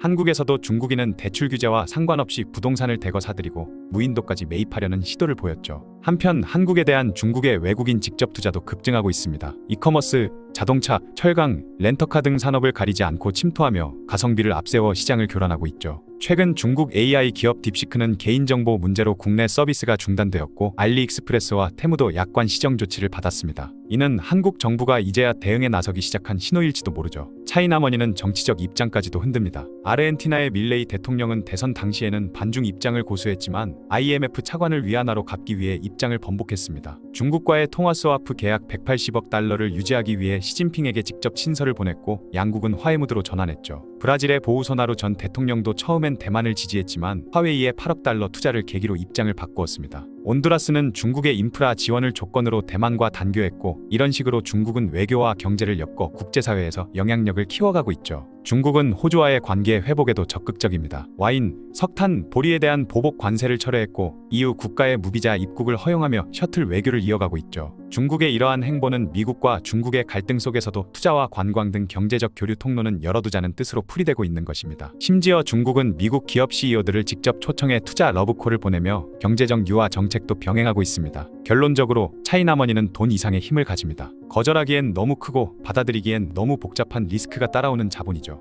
우리는 그 돈의 출처와 의도를 파악하고 자국의 이익과 주권을 지키기 위한 전략적 대응이 필요한 시대에 살고 있습니다. 지금 이 순간에도 세계는 차이나머니라는 이름의 선택 앞에 서 있죠. 한때 중국에서 가장 인기 있는 기업가였던 마윈. 당시 중국에서는 그가 등장하는 광고, 연설, 심지어 드라마 패러디까지 넘쳐났죠. 중국의 스티브 잡스 혹은 아시아의 일론 머스크라고 불릴 정도로 전 세계적으로 유명했습니다. 그런데 어느 날 갑자기 그는 모든 미디어에서 사라졌는데요. 2020년 10월 24일 상하이에서 열린 금융 포럼에서 한 연설을 마지막으로 그는 거의 3개월 동안 공개적인 자리에 나타나지 않았죠. 그에게는 도대체 무슨 일이 있었던 걸까요? 마윈과 엔트그룹, 알리바바 이야기는 단순히 기업인의 몰락이 아니라 현대 중국의 정치, 경제, 사회 구조를 이해할 수 있는 중요한 이야기입니다. 그럼 지금부터 마윈이 어떻게 성장했고 왜 중국 정부에 타깃이 되었으며 지금은 어떤 상황에 놓여 있는지 하나씩 파헤쳐 보겠습니다. 마윈은 1964년 항저우에서 태어났습니다. 마윈은 어린 시절 집안 형편이 좋지 못했다고 하는데요. 하지만 영어에 관심이 많았던 그는 영어를 배우기 위해 매일 호텔 앞에서 외국인을 기다렸다고 합니다. 삼수 끝에 항저우 사범대학에 입학한 그는 영어를 전공하고 졸업 후 항저우 전자과학기술대학 영어 강사로 일했죠. 당시 학생들의 회상에 의하면 마윈의 강좌는 매우 재미있어서 공연을 보는 듯한 기분이었고 다른 반 학생들이 호기심에 청강하러 올 정도였다고 합니다. 그러던 1995년 마윈의 인생을 바꾸게 되는 경험을 하게 되는데요. 바로 미국 출장에서 인터넷이란 것을 처음 접하게 된 것이죠. 인터넷을 접한 마윈은 그 가능성에 매료되었습니다. 그는 맥주라는 단어를 인터넷으로 검색해보았는데 다른 나라들의 자료는 검색되었는데도 중국과 관련된 자료는 하나도 찾을 수가 없었다고 하죠. 이 일을 계기로 인터넷의 잠재력을 눈여겨본 그는 같은 해에 중국 최초의 인터넷 기업인 차이나 옐로우 페이지를 세웠습니다. 그리고 1999년 그는 친구 18명과 함께 자신의 아파트에서 알리바바를 창업했죠. 당시 50만 위안의 자본으로 시작해 45평짜리 마윈의 자택에서 18명의 창업 멤버가 하루 17시간씩 일했다고 합니다. 알리바바는 처음에는 B2B 전자상거래 플랫폼으로 시작했지만 이후 타오바오, 알리페이 등으로 사업을 확장하면서 승승장구하게 되죠. 2003년 출시된 타오바오는 중국 전자상거래 시장을 완전히 혁신했습니다. 골드만삭스와 소프트뱅크의 손정희 회장으로부터 투자를 받으며 급성장한 알리바바는 2014년 뉴욕 증시에 상장하며 세계 최대 규모의 IPO를 기록했죠. 당시 마윈의 개인 재산은 약 250억 달러에 달했고 알리바바는 중국 경제의 핵심 기업으로 자리매김했습니다. 마윈의 성공은 단순한 비즈니스 성공을 넘어 중국의 경제적 위상을 높이는 데 큰 역할을 했죠. 그는 자본주의 시스템 안에서 정부의 개입 없이 민간 주도로 거대한 권력을 만든 거의 유일한 중국 기업가였습니다. TED 강연과 국제 포럼에서 연설하며 중국판 스티브 잡스라는 별명을 얻었고 그의 독특한 카리스마와 유머 감각은 많은 사람들에게 영감을 주었죠. 그런데 독특한 점은 마윈은 IT의 문외한이라고 스스로 말하고 다닐 정도로 기술적 배경이 없었습니다. 컴퓨터에 관해서는 기본적인 메일 보내기와 웹사이트 접속하는 정도만 가능했을 뿐이었죠. 그럼에도 불구하고 확실한 미래 비전과 사업 기획력, 뛰어난 영어 실력으로 자신의 약점을 극복해버렸던 것입니다. 마윈은 기술에 대한 내 무지함이 오히려 알리바바의 서비스를 더 뛰어나게 만들었다고 여러 차례 언급했을 정도였죠. 이후 그는 단순한 기업가를 넘어 대중의 우상이 되었고 많은 젊은이들에게 나도 마윈처럼 될 수 있다는 희망을 심어주었습니다. 하지만 바로 이 지점이 문제의 시작이었죠. 중국은 개인의 우상이 너무 커지는 걸 용납하지 않는 나라였던 것입니다. 마윈이 진짜 정부의 심기를 건드린 계기는 2020년 10월 24일 상하이에서 열린 와이탄 금융 서밋이었는데요. 이 자리에서 그는 중국 금융당국의 규제를 담보 기반 사고방식에 갇힌 낡은 체계라고 비판하며 기차가 고속열차인데 신호체계는 마차 수준이다라고 말했습니다. 특히 중국에는 시스템적 리스크가 아니라 시스템 자체에 리스크가 있다고 말하며 기존 금융규제 체계를 강도 높게 비난했죠. 이 발언들은 왕치산 국가부 주석 이강 인민은행장의 발언 다음으로 진행되었는데 결과적으로 정치 경제 당국 최고위급 지도자들의 면전에 대고 중국 금융 시스템의 후진성을 대놓고 꼬집은 셈이 되었던 것입니다. 그리고 그 시점에 마윈이 준비 중이던 것이 바로 엔트그룹의 IPO였죠. 엔트그룹은 단순한 핀테크 회사를 넘어 디지털 금융 제국이라고 할 수 있었습니다. 수억 명의 중국인이 은행 없이도 이 플랫폼에서 대출, 투자, 보험 등 모든 금융 활동을 할 수 있었기 때문이죠. 그러다 보니 당시 약 370억 달러 규모로 예정되어 있던 엔트그룹의 IPO는 인류 역사상 최대 규모가 될 것으로 주목받기까지 했었는데요. 그러나 마윈의 연설 직후 중국 당국은 갑작스럽게 엔트그룹의 상장을 중단시켜버렸죠. 11월 3일 마윈은 중국 당국으로부터 엔트그룹 최고 경영진과 함께 호출당해 예약 면담을 받았고 이후 엔트그룹의 기업 공개 절차가 전격 중단되었습니다. 그런데 이는 단순한 사업 리스크로 봐서는 안 되는데요. 중국 정부가 금융은 정부의 통제 아래 있어야 한다는 메시지를 아주 명확하게 보낸 사건이었죠. 왜냐하면 중국의 금융은 단순한 산업이 아니라 사회 통제의 핵심 도구이기 때문이죠. 대출, 신용, 투자 이 모든 것은 인구를 관리하고 통제하는 데 직접적으로 연결되고 있는 것입니다. 그걸 민간 기업, 그것도 당의 통제를 받지 않는 기업이 쥐고 있다는 건 중국의 정치체계 자체를 위협할 수 있는 일이었던 것이죠. 그럼 왜 중국 정부는 엔트그룹을 그토록 경계했을까요? 먼저 엔트그룹의 수익 모델이 너무나 위험했던 것이 하나의 이유입니다. 엔트그룹은 자산 유동화증권을 통해서 사업을 확장해왔는데 이는 간단히 말하면 2008년 금융위기를 일으킨 서브프라임 모기지와 거의 같은 방식이었죠. 제도금융에서 배제된 저신용자들에게도 대출을 해주는 엔트그룹의 사업 모델은 중국 정부에게 큰 위협으로 다가왔습니다. 만약 이대로 내버려둔다면 마윈이 2008년과 같은 금융위기를 중국에서 훨씬 큰 규모로 일으킬 수 있다는 위기의식을 중국 정부가 갖게 된 것이죠. 또한 알리페이라는 결제수단을 가지고 있는 것도 중국 정부가 위기의식을 느낀 이유였습니다. 거기다가 엔트그룹은 핀테크를 이용해 국가가 독점하고 있는 화폐 발행권에 사실상 끼어들려고 했던 것인데요.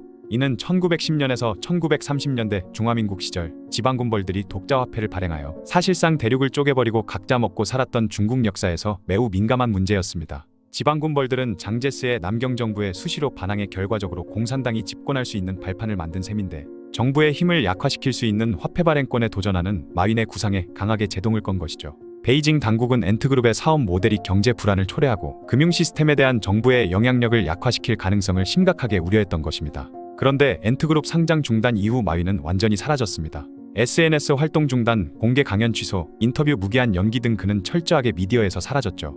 이후 수개월간 공식적으로 어떤 활동도 보이지 않자 해외 언론에서는 마윈 실종설, 구금설까지 나오게 되었죠. 그리고 그는 약 3개월 후인 2021년 1월 지방 교사들을 위한 화상 강연에 짧게 등장합니다. 그는 웃고 있었지만 그 영상은 누가 봐도 의도적으로 만들어진 정치적 연출로 보였죠. 어이없는 건 중국에서는 이런 식의 공개 은둔이 자주 벌어진다는 것인데요. 중국의 역사 속에서도 권력자가 위협을 느끼는 인물은 처벌보다 사회적으로 존재를 지워버리는 방식을 택해왔죠. 문화대혁명 당시 유명 지식인이나 당내 반대파들이 조용히 사라지고 다시 등장했을 땐 완전히 다른 인물이 되어 있었던 것처럼 마윈 역시 그 틀을 벗어나지 못했습니다. 그리고 그가 자취를 감추고 나면서 중국 내 다른 테크기업 창업자들은 내가 너무 유명해져선 안 된다는 메시지를 뼈저리게 느꼈죠. 마윈 사건 이후 중국의 모든 빅테크 기업은 변화의 길로 접어들었습니다. 중국 정부에서 게임 규제 얘기가 나오자 텐센트는 곧바로 게임 사업을 축소하고 어린이 중독 방지 정책을 적극적으로 따르겠다고 발표하면서 납작 엎드렸죠. 바이두와 메이투안 역시 공동부유라는 정부 정책에 적극적으로 동참하겠다고 나섰고 일부 기업은 수십억 위안 규모의 사회환원 기금을 조성하며 정부에 충성심을 보였습니다. 디디추싱은 해외 상장 직후 정부의 조사를 받아 앱 다운로드가 중단되었고 텐센트, 바이두, 메이투안 등 다른 테크 기업들도 규제 강화의 대상이 되었죠. 이로 인해 중국 테크 기업들의 시가총액은 2021년 한 해 동안 약 1조 달러 이상 증발되어 버렸습니다. 그렇게 중국의 스타트업 시장은 성장보다는 규제에 맞춰 생존하는 방식으로 전략을 전환하게 되었고 이후 투자자들도 더 이상 혁신보다 안정된 국영기업 협력 모델을 선호하게 되었으며 청년 창업 열기도 눈에 띄게 줄어들었죠. 마윈이라는 한 인물이 겪은 일은 단순한 개인의 몰락이 아니라 중국식 자본주의가 어디까지 허용되는가를 보여준 상징적인 사건이 된 것입니다. 하지만 이게 끝이 아니었는데요. 중국 정부는 엔트그룹의 IPO 중단 이후 알리바바에 대한 독점 금지 조사를 시작했죠. 그리고 2021년 4월 중국 시장감독관리총국은 알리바바에 역대 최대 규모인 182억 위안 약 3조 원의 벌금을 부과했습니다. 이는 알리바바가 이선택일 정책을 통해 판매자들이 경쟁 플랫폼에 입점하는 것을 금지한 행위를 독점 행위로 판단한 결과였죠. 또한 엔트그룹은 금융지주회사로 재편되어 중국인민은행의 직접적인 감독을 받게 되었는데요. 엔트그룹은 소비자 신용 데이터를 정부와 공유하고 자산 관리 사업을 축소하는 등 사업 구조를 대폭 개편해야 했습니다. 이러한 조치들로 인해 엔트그룹의 가치는 약 70% 이상 하락해버렸죠. 그리고 마윈 개인에 대해서도 제재가 있었는데요. 그는 공식적으로 체포되거나 기소되지는 않았지만 해외여행이 제한되고 공개적인 활동이 크게 줄어들었죠. 최근 마윈은 일본과 유럽을 오가며 연구와 교육 관련 프로젝트에 집중하고 있는 것으로 알려져 있습니다. 하지만 그는 더 이상 경영에 직접 참여하지 않고 공개석상에도 자주 등장하지 않고 있죠. 2023년에는 일본 도쿄대학의 도쿄 칼리지의 객원 교수로 초빙되었고 홍콩대학 명예교수로도 임명되었습니다. 중국에서는 간간히 그가 농촌 교육에 투자한다는 뉴스가 나오지만 철저히 정치적으로 안전한 영역에서의 활동만 하고 있죠. 이후 2024년 12월에는 엔트그룹의 20주년 기념행사의 모습을 드러내며 중국 내 공개 석상에 4년 만에 등장하기도 했습니다. 그는 여전히 부유하고 영향력 있는 인물이지만 중국 체제 안에서는 과거의 자유와 창의성을 마음껏 펼칠 수 없는 위치로 떨어져 버렸죠. 마윈과 중국 정부의 갈등은 기업의 성공과 국가 권력 사이의 미묘한 균형에 대한 중요한 사례를 보여줍니다. 중국의 독특한 정치 시스템 속에서 민간 기업들은 정부의 정책 방향과 완전히 일치하지 않을 경우 심각한 위험에 직면할 수 있음을 보여주었죠. 또한 중국의 동쪽 실리콘밸리 꿈이 어떻게 정치적 현실과 충돌하는지도 보여줍니다. 중국 정부는 혁신과 기술 발전을 장려하면서도 그것이 공산당의 권위와 사회 통제력을 위협하지 않는 범위 내에서만 허용하고자 하죠. 이러한 정부와 기업의 긴장 관계는 앞으로도 중국 경제의 중요한 특성으로 남을 것 같습니다. 글로벌 기업들과 투자자들에게는 중국 시장의 잠재적 위험성을 일깨우는 사례가 되었는데요. 많은 외국 기업들이 중국 정부의 꼬장이라는 리스크 때문에 투자에 더 신중하게 접근할 수밖에 되었고 그로 인해 중국 투자에 대한 재평가가 이루어지고 있죠. 아무리 돈이 많고 성공해도 중국 정부의 눈엣 가시로 찍히면 모든 것을 잃을 수 있다는 것을 보여준 사례라고도 할 수 있습니다. 오늘의 결론은 중국이 중국했다인 것 같네요.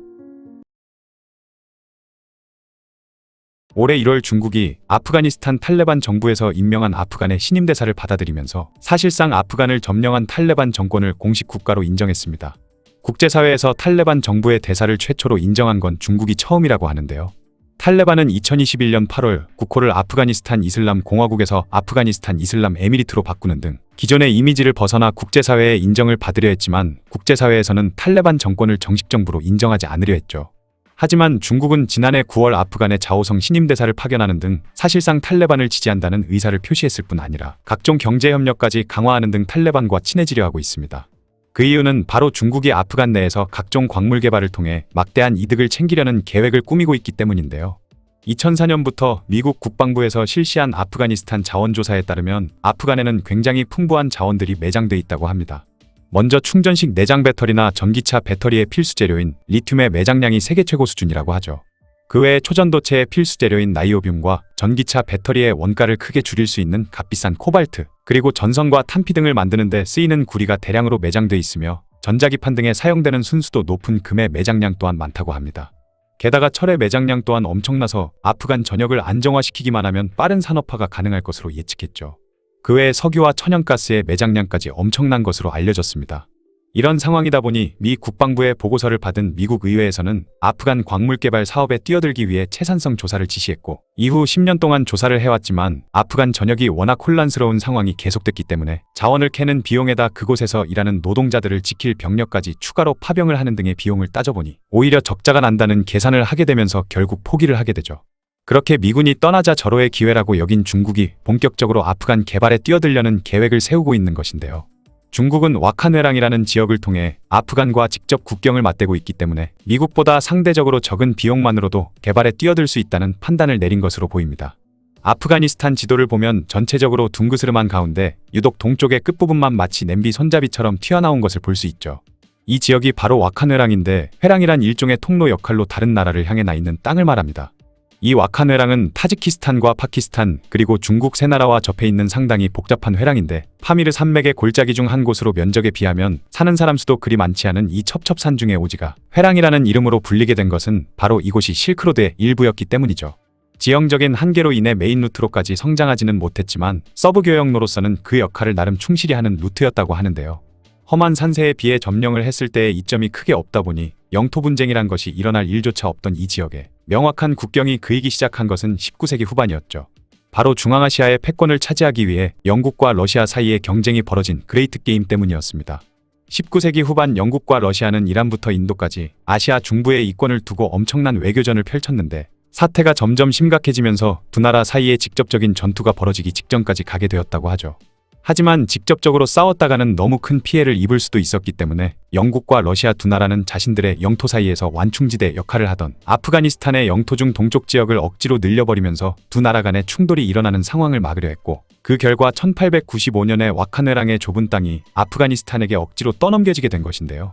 자세히 말하자면 원래는 와카네랑뿐만 아니라 현 파키스탄 지역의 대부분을 아프가니스탄의 두라니 왕조가 차지하고 있었는데, 러시아와 그레이트 게임을 하고 있던 영국이 파키스탄 지역의 대부분을 강탈해가는 과정에서 와카네랑 지역을 아프가니스탄에 선심쓰듯 내준 것이죠. 물론 영국이 두라니 왕조의 호의로 그런 행동을 한 것은 아니었고, 아프가니스탄 북쪽에 있는 부하라 칸국과 히박 칸국, 그리고 코칸트 칸국이 19세기 중반부터 전부 러시아 제국의 일부로 편입이 되면서 러시아 세력과의 완충지대가 필요해진 영국이 일방적으로 와카네랑을 아프가니스탄에 떠넘긴 것인데요.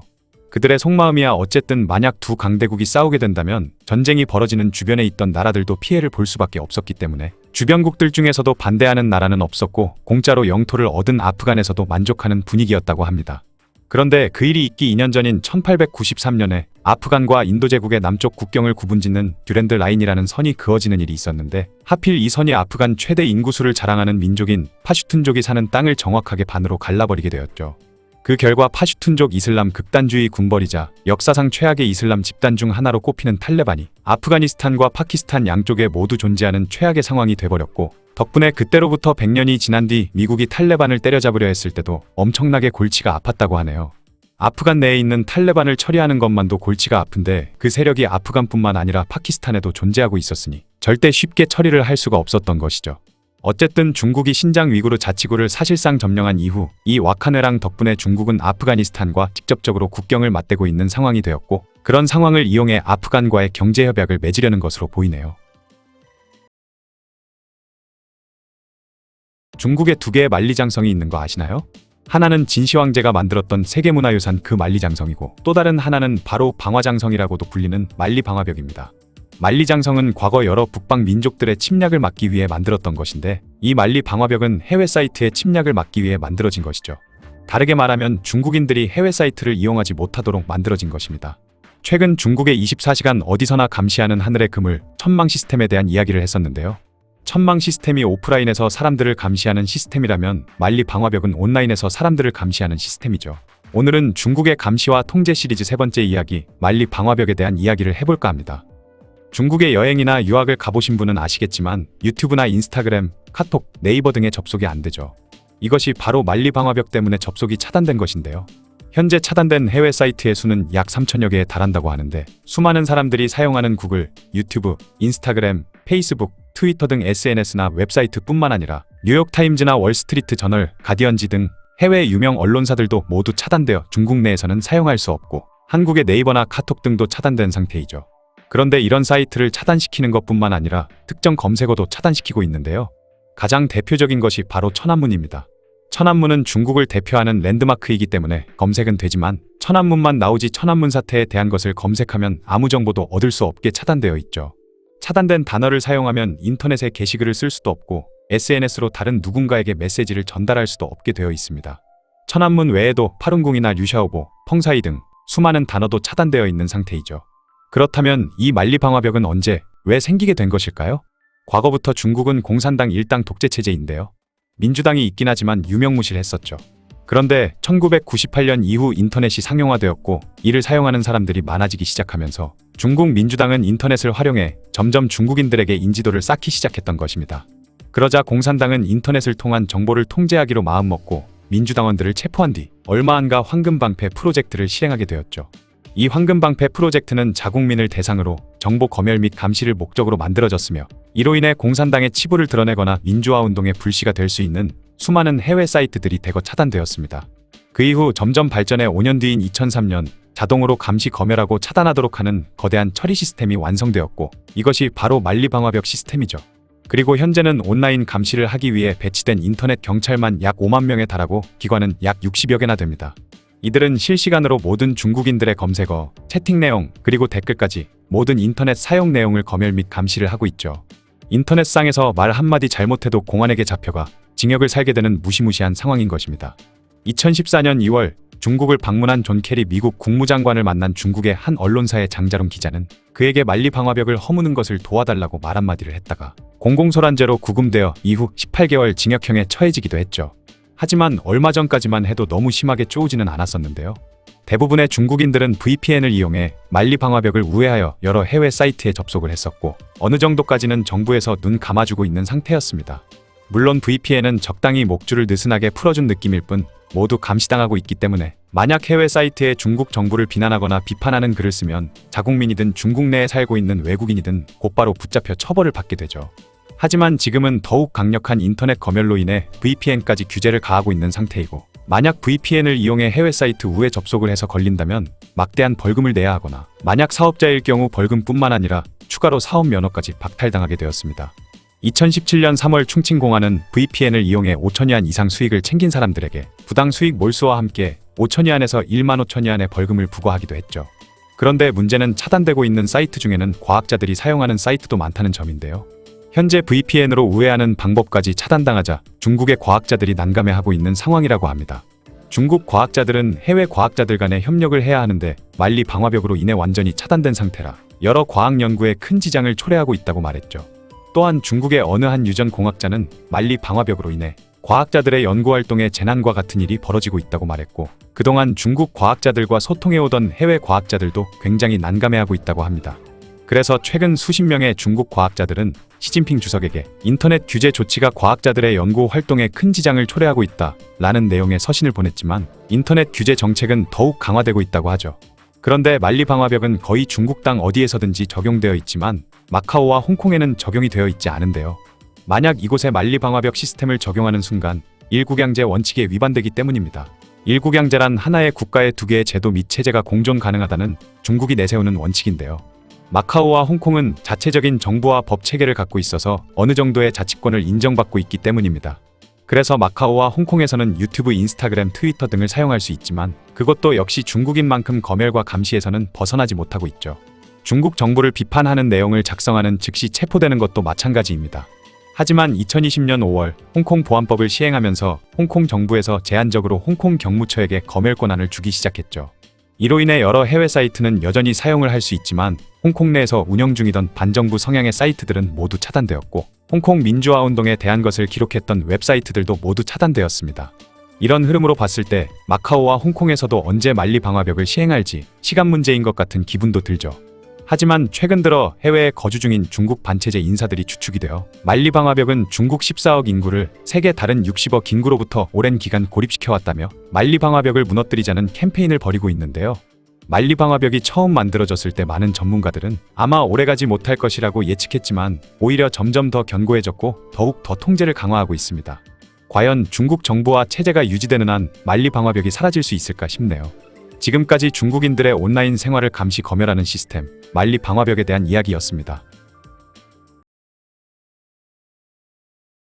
한국의 무협소설을 보면 어떤 고수가 부하들에게 천라지망을 펼쳐라 라고 지시하면 부하들은 그물처럼 촘촘하게 흩어져 그 안에서는 그 누구도 빠져나가지 못하도록 하는 진영을 이루게 됩니다.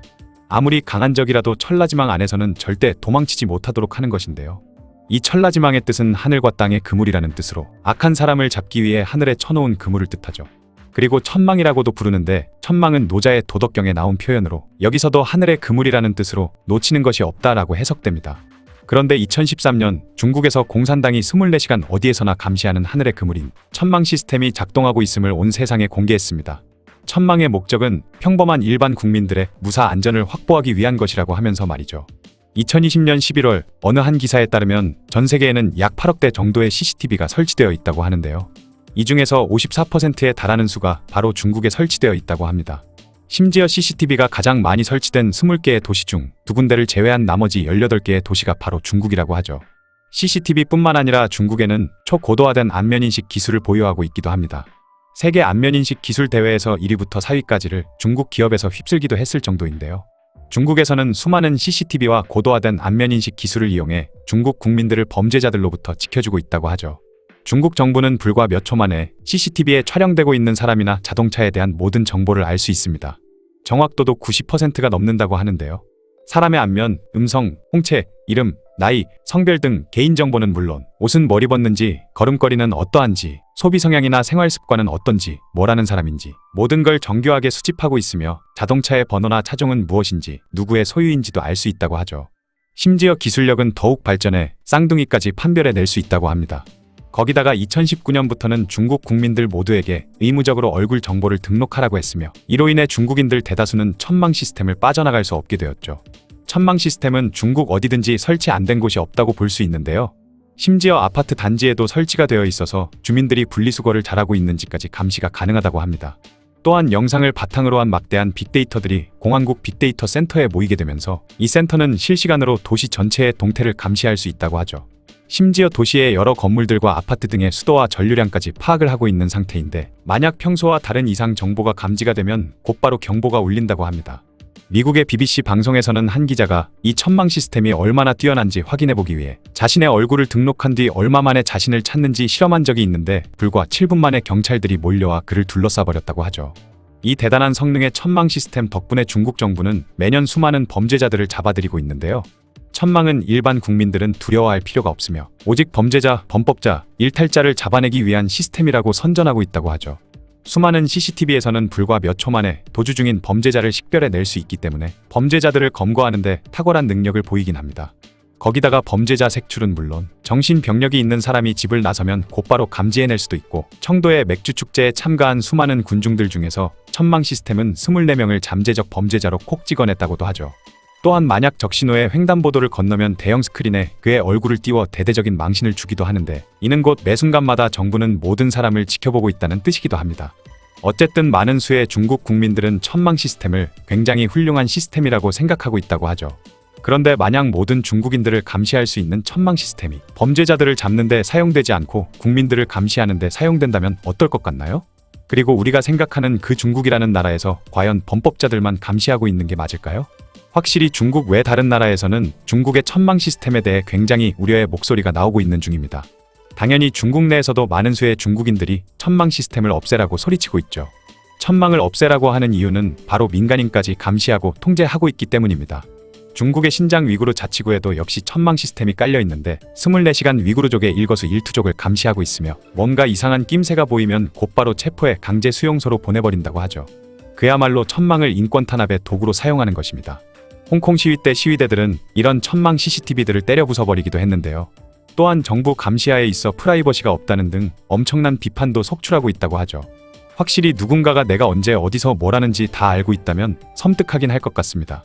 중국은 뭘 그렇게 숨길 게 많아서 감시하고 통제하는지 참 피곤하게도 사는 것 같네요. 지금까지 중국의 안면인식 감시 시스템 천망에 대한 이야기였습니다. 우리나라에서는 주민등록법에 따라 17세 이상인 사람은 주민등록증을 발급받게 됩니다. 이와 비슷한 제도로 중국에는 후커우 제도라고 있는데요. 이는 신분과 거주지를 증명하기 위한 제도라는 점에서 우리나라의 주민등록제도, 본적제도와 비슷하지만 따지고 보면 엄청난 차이가 있죠. 일단 우리나라는 행정안전부에서 담당하는 반면 중국에서는 공안부에서 담당을 하는데 이것을 공안에서 발급하는 이유는 바로 자국민들을 통제하기 위해서입니다. 한마디로 이 후커우 제도는 중국 정부가 국민들의 거주지를 이전하지 못하도록 제한하고 통제하기 위해 만든 제도이죠. 오늘은 중국의 감시와 통제 시리즈 두 번째 이야기, 후커우 제도에 대한 이야기를 해볼까 합니다. 1949년 중화인민공화국이 수립된 이후 도시 위주로 경제개발이 가속화되기 시작했죠. 그러면서 농촌에 살던 농민들이 도시로 대거 몰려들었습니다. 그런데 문제는 도시로 몰려드는 농민들의 수가 지나치게 많았던 것이죠. 수억 명에 달하는 농민이 도시로 몰려들 경우 도시의 기능이 마비될 것이라는 생각에 1958년 후커우 등록 조례를 제정하면서 거주 이전의 자유를 극도로 제한하는 후커우 제도가 생기게 된 것입니다. 중국인들은 거민호급을 아는 것을 발급받는데 여기는 가족관계와 그 가족들이 실제로 거주해야 하는 지역정보도 기록되어 있죠. 이것이 바로 후커우라고 보면 되는데 그렇게 중국인들은 정해진 후커우 외에 다른 곳에서는 살지 못하거나 불이익을 받는 신세가 되고 말았습니다. 후커우는 크게 농촌 후커우와 비농촌 후커우로 나뉘는데요. 1978년 개혁개방 이후 경제특구가 생겨나면서 공장에서 일할 많은 수의 노동자가 필요해졌죠. 그러다 보니 농촌에 살던 사람들은 돈을 더 벌기 위해 후커우가 유지된 상태에서도 도시로 계속 이동했고 그렇게 값싼 노동력을 제공하는 농민공이 생겨났습니다. 이 농민공들은 도시를 건설하고 인프라를 깔았으며 도시가 만들어지는데 막대한 기여를 하고 있음에도 불구하고 그들은 도시 후커우가 아니기 때문에 차별된 대우를 받고 있는 것이죠. 자신이 하나하나 벽돌 쌓아가며 만든 도시의 시민이 될 수 없는 것입니다. 농민공의 후커우가 농촌이다 보니 그들은 임의대로 도시에 가서 살 수는 있지만 많은 차별을 받고 살아가게 되죠. 그들은 자동차 한 대 사는데도 쉽지 않을 뿐만 아니라 집을 구매할 수도 없고 아파도 병원에 가기도 힘들며 자녀들은 원래 후커우 지역으로 돌아가서 교육을 받아야 하고 어쩌다 한정적으로 직업전문학교에 입학이 허용될 때도 있는데 이것마저도 수많은 증명서와 서류들을 제출해야만 겨우 들어갈 수 있을 정도이죠. 또한 외지인의 학생들은 중국의 수능인 가오카오를 치르려면 자신의 후커우까지 가서 시험을 쳤어야 했습니다. 그만큼 다른 지역의 후커우를 가진 사람들은 도시에서 제공하는 여러 복지 혜택이나 취업, 교육 등에서도 배제되어 버렸죠. 그런데 더 큰 문제는 1세대 농민공들의 시대가 지나고 도시에서 나고 자란 농민공들의 자식들이 주류가 되면서인데요. 중국인은 태어날 때부터 부모의 후커우를 물려받다 보니 1세대 농민공들의 자식들 후커우는 여전히 농촌 후커우였고 여러 혜택에서 벗어난 이들로 인해 점점 도시 빈민층이 늘어났으며 그만큼 농촌은 황폐해져 갔습니다. 하지만 후커우를 변경할 수 있는 방법이 없는 건 아닌데 도시 후커우에서 농촌 후커우로 변경은 굉장히 쉬운 반면 반대의 경우는 굉장히 어렵죠. 그러다 보니 후커우에 따라 차별을 받고 소득도 차이가 나기 시작하자 후커우 자체가 신분의 상징이 되어갔습니다. 특히나 중국의 수도인 베이징의 후커우를 가지고 있는 사람들은 중국인들에게 선망과 부러움의 대상이 되고 있죠. 현재 후커우로 인한 극심한 불평등을 줄이기 위해 중국 정부는 지속적으로 베이징 후커우의 혜택을 축소하고 베이징 후커우인 사람과 외지인이 받는 혜택도 같아지도록 정책이 점점 바뀌고 있긴 한데요. 과거 베이징 후커우의 힘은 실로 대단했죠. 베이징 내에서 흔히 볼 수 있던 공사판 인부, 건물 경비원, 청소부 등의 단순 노동직 종사자들 중에는 베이징 출신을 거의 보기 힘들 정도였다고 합니다. 그리고 만약 베이징의 후커우를 취득하려고 한다면 정부기관의 고위 관리가 되거나 베이징 경제에 지대한 공헌을 한 기업의 고위직이 되거나 아니면 해외에서 유학을 다녀온 인재로서 중국에 돌아와 베이징에 있는 기업에 들어갔을 경우 베이징 후커우를 얻을 수 있다고 하죠. 또한 베이징 대학에 진학했을 때 임시 베이징 후커우를 받을 수 있는데 만약 졸업 후 베이징에 있는 기업에 취직을 못한다면 다시 원래 후커우로 돌아간다고 합니다. 거기다가 베이징 후커우를 가진 상대와 결혼을 하는 방법도 있는데요. 그러다 보니 중국의 결혼 시장에서는 베이징 후커우를 가진 사람을 굉장히 선호한다고 하죠. 심지어 베이징 후커우를 얻기 위해 많은 돈을 주고 위장 결혼을 하는 일도 자주 일어나고 있다고 합니다. 어느 중국의 한 매체에서는 베이징 후커우로 누릴 수 있는 혜택의 가치가 100만 위안이 넘는다고 보도할 정도였으며 심지어 베이징의 후커우는 귀족 신분증으로 불릴 정도였죠. 상황이 이렇다 보니 중국의 취업 박람회에 가보면 일부 기업들은 베이징 후커우 제공 가능이라고 적어놓은 플랜카드를 걸어두고 많은 취준생들을 유혹하고 있기도 하고 반대로 다른 일부 기업들은 베이징에 후커우가 없으면 아예 입사 서류를 내볼 기회조차 주지 않는다고 합니다. 중국에는 배상광션이라고 불리는 일선도시가 있는데요. 바로 베이징, 상하이, 광저우, 션전을 일컫는 말인데 이곳은 바로 정치, 경제, 사회의 중심인 대도시를 말하는 것이죠. 베이징 후커우와 마찬가지로 다른 일선 도시들의 후커우 역시 중국인들 사이에서 굉장히 인기가 많다고 합니다. 이런 도시에서는 해당 지역 후커우를 가져야만 주택 구매 자격이 있기 때문에 외지인은 아무리 돈이 많아도 일선 도시에서 집을 마음대로 살 수 없죠. 거기다가 대입제도와도 연결이 되는데요.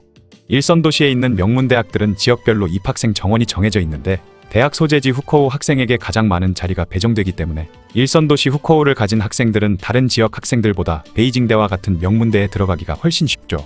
그래서 많은 학부모들이 명문대가 많은 베이징 후커우를 얻길 희망하는 것입니다. 그렇다 보니 후커우 제도는 현대판 신분제라는 오명을 듣는 데다가 심지어 농민들의 신분 상승을 막는 중국의 카스트 제도라고까지 말이 나올 정도였죠.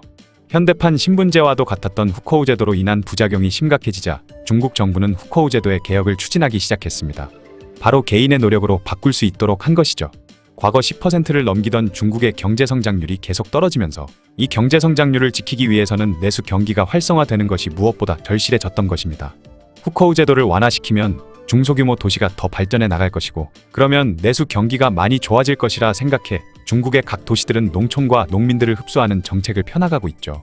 인구 300만 명 이하의 중소도시는 아예 후커우 취득을 완화해 주었고 500만 명 이상의 도시에서는 포인트 시스템을 도입해 학력, 직장, 군 경력, 사회봉사, 거주 기간과 납세 등의 실적을 쌓은 외지인들에게 후커우를 취득할 수 있는 길을 더욱 확대했죠. 하지만 여전히 일선 도시들의 후커우 규제 완화는 거의 안 되고 있을 정도이다 보니 여전히 많은 사람들은 도시에 후커우가 있는 1등 시민과 임시 거주증을 가진 2등 시민, 그리고 임시 거주증조차 없는 노동자들인 3등 시민 등으로 서열이 나눠져 있다며 불만을 토로하고 있습니다. 한 번씩 북한이나 중국에 통제나 감시 검열 이런 거에 대한 이야기를 들으면 그 나라 국민들이 지금 조용히 숨죽이고 있긴 하지만 언젠가 한번 터지기 시작하면 걷잡을 수 없을 것 같긴 하네요. 대놓고 차별당하고 살면 정말 속 터질 것 같습니다.